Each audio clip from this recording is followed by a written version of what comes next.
दिशा committee की बैठक का आयोजन चंबा के बचत भवन में किया गया। इस बैठक की अध्यक्षता सांसद चंबा कांगड़ा और दिशा कमेटी के चेयरमैन किशन कपूर ने की। इस बैठक के दौरान केंद्र सरकार के 8 वर्षों के कार्यकाल की उपलब्धियों और विभिन्न सरकारी योजनाओं के तहत जिला में हो रहे कार्यों पर चर्चा की गई। बैठक में मुख्य सचेतक विक्रम जरयाल, विधायक चंबा सदर पवन नैयर व जिला के विभिन्न विभागों के अधिकारी मौजूद रहे। बैठक के बारे सांसद चंबा कांगड़ा किशन कपूर द्वारा प्रेस वार्ता कर जानकारी दी गई।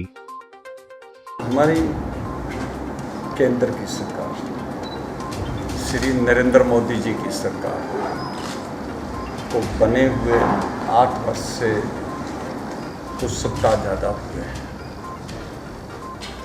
और इन 8 वर्षों को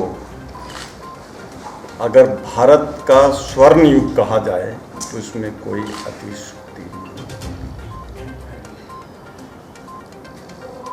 देखिए, मैं किसी पार्टी का नाम नहीं लेता, मैं किसी का नाम नहीं लेता। बहुत पहले नारे दिए गए, हर बार चुनावों में नया नारा देकर चुनाव जीता जाता रहा और सरकारें बनती रही। और उनकी सोच ये थी कि हम नारा देंगे, लोग हमें वोट देंगे। जैसे गरीबी हटाने वाला नारा, जैसे हर घर में रोजगार देने की बात थी,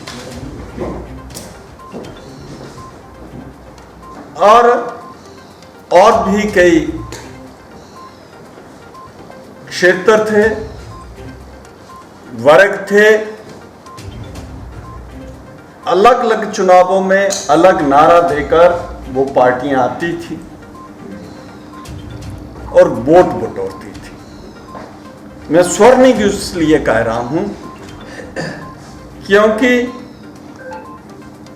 हर वर्ग के लिए अगर योजनाएं बनी और उन योजनाओं को धरती पर लाकर खड़ा किया, आप सभी देख रहे हैं, उसका लाभ किसान, मजदूर,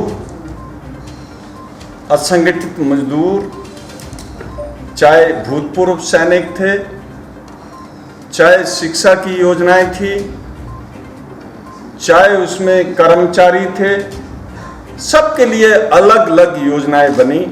उद्योग के लिए अलग बनी, महिलाओं के लिए अलग बनी। उन योजनाओं का मैं ये लिखित रूप से आपको दे रहा हूं। उसमें कुछ योजनाएं हमने ली है मुख्य रूप से। उन योजनाओं के माध्यम से जो हम अपने आस पड़ोस में भी देख रहे हैं कि लोगों के जीवन में बदलाव आया। जैसे और भ्रष्टाचार, पहले 2014 के बाद आप ही पत्रकार हैं और आप लिखते थे, हम उन भ्रष्टाचारों को पढ़ते थे और भ्रष्टाचार के कई किस्से, भारत को सबसे बड़ा भ्रष्टाचारी देश कहा जाता था।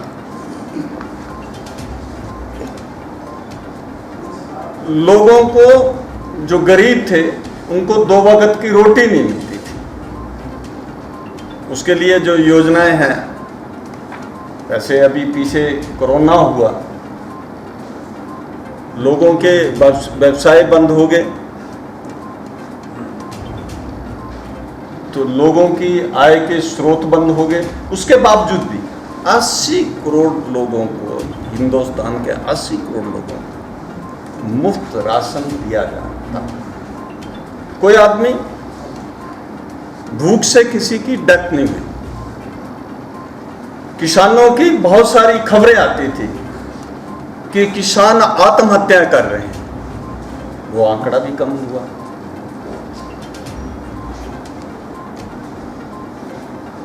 और बहुत सारी योजनाएं, जैसे मुख्य रूप से गरीब कल्याण योजना है और उज्ज्वला योजना, हिमाचल प्रदेश में गृहिणी सुविधा योजना, किसान सम्मान निधि, आयुष्मान भारत, स्वच्छ भारत मिशन। आज ही में हम दिशा कमेटी की मीटिंग कर रहे थे। अब पंचायतों में भी जागृति आ गई है। पहले शहरों में जो अर्बन एरिया थे उसमें इसके बारे में स्वच्छता के बारे में सोचा जाता था, अब ग्रामीण क्षेत्रों में भी उसके लिए भी सरकार ने बहुत सारी योजनाएं सरकार ने चलाई हैं। प्रधानमंत्री स्वच्छ भारत मिशन में, प्रधानमंत्री आवास योजना आपके शहर में भी और गांव में भी लोगों को, अभी हम समीक्षा कर रहे थे तो उसमें काफ़ी सारे घर लोगों के बन रहे हैं। और हिंदुस्तान की बहुत बड़ी योजना जल जीवन मिशन, उसमें हर घर में नल लगे और नल के साथ जल हो, ये नहीं है। और अभी हम समीक्षा कर रहे थे तो अधिकारी बोल रहे थे कि हमने ये स्कीमें बना दी, लिफ्ट वाटर सप्लाई की स्कीम भी हमने बनाई है, ऑगमेंटेशन की जो पुरानी वाटर सप्लाई स्कीम थी उसमें कंस्ट्रक्शन ज़्यादा होने के नाते वो उसमें पानी की कमी हो रही थी। उसमें आप भी कई बार उन बातों को फेस करते हैं, तो उसके लिए ऑगमेंटेशन और पानी जल जीवन मिशन में भी और सिंचाई की योजनाएं भी बनी हैं। प्रधानमंत्री सौभाग्य योजना है और भारत में साक्षरता दर जो 1948 में 7% थी वो 83.78 हो गई। और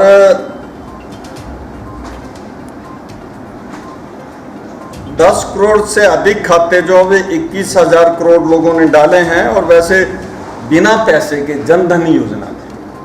और जनधन योजना का लाभ क्या हुआ? देश के एक प्रधानमंत्री थे, उन्होंने ये कहा था कि दिल्ली से हम 1 रुपया भेजते हैं, 85 पैसे लाभार्थी को मिलते हैं। आज जितनी सरकार की योजनाएं गरीबों के लिए, किसानों के लिए, मजदूरों के लिए हैं, और भी कई सारी योजनाएं हैं, अगर 1 रुपया दिल्ली से चलता है तो 1 रुपया लाभार्थी के खाते में आता है। कोई बीच में मिडल मैन नहीं है। भ्रष्टाचार पर भी अंकुश लगा है। इसीलिए मैंने ये कहा कि 8 साल जो थे ये भारत के स्वर्ण युग के नाम से जाने जाएंगे। और आगे भी आप देखिए कि पाकिस्तान, आतंकवाद, 370 जो आपके कश्मीर में कई खबरें आती थी, आज इतने सैनिक शहीद हो गए, आज यहाँ गोली चल गई, आज यहाँ गोली चलाई गई। और जो लोग बैड एलिमेंट था काफ़ी सारे, यूपी में क्या होता था, आप सभी एक चर्चा थी कि यूपी में ऐसे लुटेरे हैं, अपराधी पकड़े नहीं जाते। अब जो अपराध करता है, अपराधी पकड़ा जा रहा है, अपराधी के खिलाफ एक्शन हो रहा है। और कई जैसे गुप्त साम्राज्य था तो उसमें ये कहा जाता था कि एक महिला सोने की गठड़ी लेकर जब निकलती थी तो रात को भी निकल जाए तो किसी की हिम्मत नहीं होती थी। तो वो युग फिर से आ गया और ये स्वर्ण युग के नाम से 8 वर्ष जाने जाएंगे। जो पैसा आता है मैं सभी विधायकों को कंसल्ट करता हूँ। और एक सांसद निधि का एक और बात बताता हूँ, आपको कितनी वैक्सीन लगी? 3 लगी ना। तो ये पहले सांसद निधि 2 साल तो आई, अब इस बार 2 करोड़ आई है। और जो पहले भी आई थी वो भी हमने विधायकों से प्रपोजल ली और भेज दी। और मैं एक और बात करना चाहता हूँ, मैं कांगड़ा और चंबा का सांसद हूँ। हमने कोरोना के टाइम में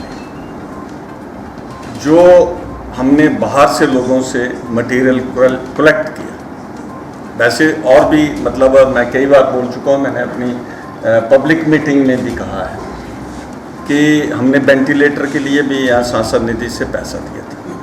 अगर 2 एम्बुलेंस हमने कांगड़ा को दी तो 2 आपको भी दी, तीसरी अब यहाँ कल ही अनाउंस की है यहाँ भटियात में। और सांसद निधि से के अलावा सांसद निधि तो हमने बांटी। PSA प्लांट आपके चंबा में एक पीएसए प्लांट, वो जो मैंने प्राइवेट कंपनी से स्पॉन्सर्ड करवाया, और पीएसए प्लांट एक कांगड़ा को दिया उसमें, और वो कांगड़ा के लिए तो तैयार हो गए, फिर वो चंबा के लिए आना का नहीं। मैंने बोला नहीं, चंबा को भी चाहिए, जब आप चंबा के लिए दोगे तब मैं लगवाऊंगा। उन्होंने चंबा के लिए भी दे दिया। तो वो न कोई निधि था, वो प्राइवेट से, और प्राइवेट से ही हमने उसका जो कई मटेरियल था, जो उसमें मेडिसिन थी और बातें थी, वो सारी वहाँ से उनसे प्राइवेट कंपनी से यहाँ डलवाई। यहाँ के लिए ऑक्सीजन कंसंट्रेटर अगर कांगड़ा को जितने दिए, 45 कांगड़ा को दिए, तो चंबा को भी उतने दिए। ऑक्सीजन कंसंट्रेटर भी दिया, वो भी हमने प्राइवेट आदमी से ही स्पॉन्सर्ड करवाई। जो पीछे तक अभी तक एमपी लड था, वो 196 लाख हमने सेंक्शन किया है यहाँ के लिए। और अब जैसे कई बातें हम बोलते नहीं, प्रेस में ज़्यादा नहीं, लोग तो प्रचार बड़ा करते हैं, फोटो डालते हैं, मैं उन पर विश्वास नहीं करता। हम तो विश्वास करते हैं, कर्म में विश्वास करते हैं। अब जब कोरोना महामारी शुरू हुई थी, तो सरकार से अभी तक जो ये पैरा मेडिकल स्टाफ है या पुलिस पर्सन थे, इनके लिए अभी तक कोई ऐसी मतलब सरकार ने अभी स्टार्टिंग नहीं किया था। तो उसके बाद हमने सांसद निधि से पैसा भेजा और उनके यहाँ के एसपी को पूछा कि आपको क्या क्या चाहिए, तो उन्होंने हमें डिटेल दी कि हमें ये चाहिए। यहाँ के सीएमओ को पूछा कि उनको क्या चाहिए, तो वो सांसद निधि से हमने दिया था।